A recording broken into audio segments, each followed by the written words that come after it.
كما سنشاهد الآن أبرز مقاطع وفيديوهات ميدل بيست الليلة خلال موسم الرياض في السعودية 2024،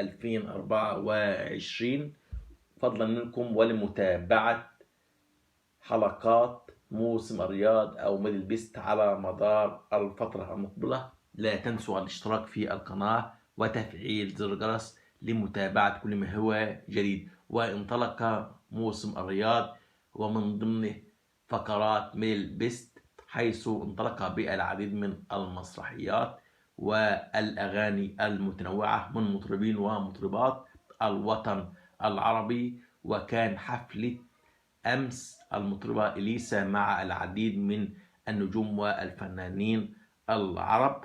سوف أترككم الآن مع باقي الفقرات، ولكن أحبابي لا تنسوا الاشتراك في القناة. سوف ننشر لكم خلال الأيام المقبلة بثا مباشرا خلال سهرة الموسم. شكرا لكم.